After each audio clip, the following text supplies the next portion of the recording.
بیابان عرب کا ایک بدو بڑا مفلس اور غریب تھا۔ اس کی بیوی نے ایک دن اس سے کہا کہ ہمارے دن رات مفلسی اور غربت میں گزر رہے ہیں، کوئی صورت نکالو جس سے ہماری یہ غربت دور ہو جائے۔ میں نے سنا ہے خلیفہ بغداد بڑا مہمان نواز اور سخی ہے، تم اس کے پاس جاؤ، ممکن ہے وہ تمہاری مدد کرے اور اپنے انعام و اکرام سے ہماری غربت دور کر دے۔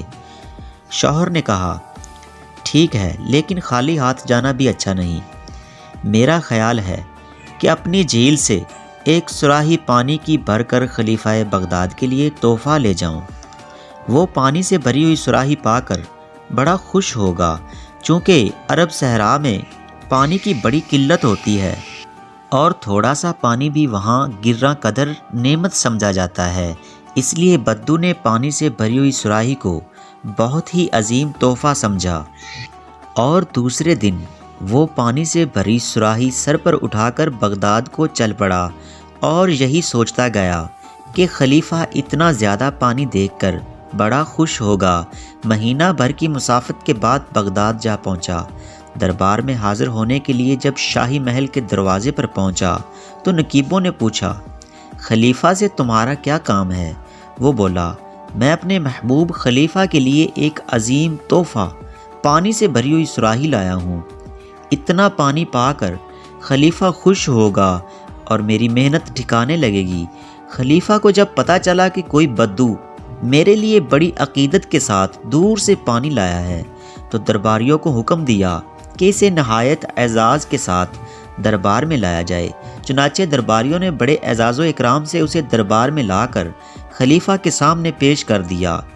خلیفہ اس کے استقبال کے لیے خود اٹھا اور اس کے سر سے صراحی خود ہی اتار کر اس کا پانی اپنے خاص برتن میں ڈال کر اس کی تعریف کی اور خوشی کا اظہار کیا کہ واقعی تم میرے لیے بہت بڑا تحفہ لائے ہو، میں تمہارا شکریہ ادا کرتا ہوں۔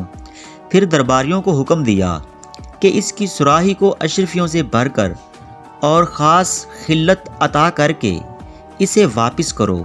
ساتھ ہی درباریوں سے یہ بھی کہہ دیا کہ اسے دریا دجلہ کے راستے کشتی پر بٹھا کر واپس کرنا اور کسی دوسرے راستے سے واپس لے جانا، بلکہ دریائے دجلہ کے راستے واپس کر کے دریا کے پانی کے علاوہ میرے شاہی باغ کے فواروں کی جھلک بھی اسے دکھا دینا۔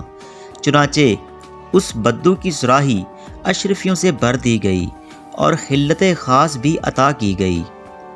واپسی کے وقت اسے شاہی باغ میں سے گزارا گیا۔ بدو نے اس باغ میں جا بجا فواروں میں سے پانی اچھلتا ہوا اور بہتا دیکھا تو وہ بڑا نادم ہوا کہ میری صراحی کا پانی ان فواروں کے سامنے کیا حقیقت رکھتا تھا۔ آگے بڑھا تو دربار دجلہ نظر آیا۔ اب جو اسے پانی کا اتنا بڑا دریا نظر آیا تو وہ شرم اور ندامت سے پانی پانی ہو گیا۔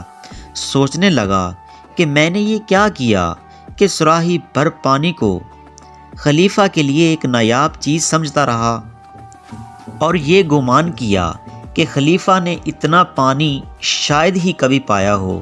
پھر خلیفہ کے جود و کرم کا خیال کر کے حیران رہ گیا کہ میرا یہ حقیر تحفہ اس نے کس محبت سے قبول کیا اور کس طرح میرے حقیر تحفہ کی قدر کی اور اپنے خاص برتن میں ڈال کر مجھے اشرفیوں اور خلت خاص سے مالا مال کر دیا۔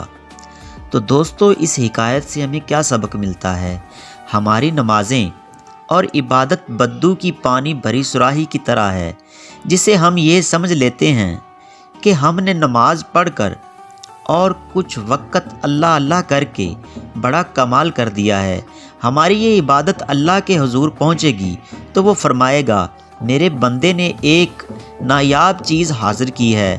مگر ہماری یہ ٹوٹی پھوٹی نمازیں جب خدا کے حضور پہنچتی ہیں تو وہاں اولیاء اللہ کے ذکر و فکر کے فوارے، فرشتوں کی تحمید و تقدس کی نہریں، انبیاء و مرسلین کی عبادت کے دریا اور سید الانبیاء صلی اللہ علیہ وآلہ وسلم کی عبادت کے سمندر بہتے نظر آتے ہیں۔